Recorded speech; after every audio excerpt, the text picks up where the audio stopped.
өңірлер үшін жаңа конституция жобасының практикалық маңызы зор. Құжатта әкімдіктер күнделікті жұмыс барысында бетпе-бет келетін мәселелер қамтылған. Бұл су мен жер ресурстарын тиімді пайдалану, экологиялық жағдай, әлеуметтік қорғау, білім беру, аймақтардың тұрақты дамуын қамтамасыз ету.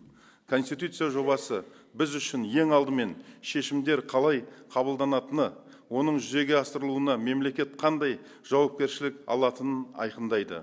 Сонымен қатар, мемлекеттің егемендігін нығайтуға, азаматтар алдындағы жауапкершілігін арттыруға бағытталған тың тұстарын ерекше атап өту қажет. Маңызды құжатта әсіресе экологиялық қауіпсіздік мәселелеріне айрықша мән берілген. Қызылорда облысы үшін бұл нормалардың маңызы өте зор. Аралды құтқару барша адамзат үшін әлі де өте өзекті міндет. Арал теңізінің тағдыры ауыр сабақ. Оның салдарын бүгінгі күнге дейін сезініп келеміз. Мемлекеттің қолайлы қоршаған ортаны қамтамасыз ету міндетін, азаматтардың экологиялық қауіпсіздікке қатысты құқығын, адамдардың өмірі мен денсаулығына қауіп төндіретін ақпарат үшін артылатын жауапкершілік туралы нормаларды біз толық әрі саналы түрде қолдаймыз.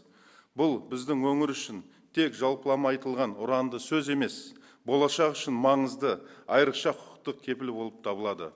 Аймағымыздың табиғатын сақтауға, экологиялық жағдайын жақсартуға бағытталған көптеген ауқымды жобаларды жүзеге асырдық. Алдымызда әлі де атқарылуға тиісті жұмыстар аз емес. Жаңа конституция жобасының маңызды бағыттарының бірі мемлекеттің әлеуметтік жауапкершілігін күшейту.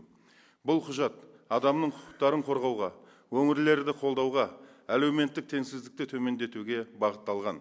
Атап айтқанда, ауылдық аумақтардың дамуына, жұмыс орындарын құруға, инфрақұрылымды жаңғыртуға, қолжетімді әлеуметтік қызметтерді жүйелі түрде іске асыруға, халық алдындағы міндеттемелерді толық орындауға мүмкіндік береді.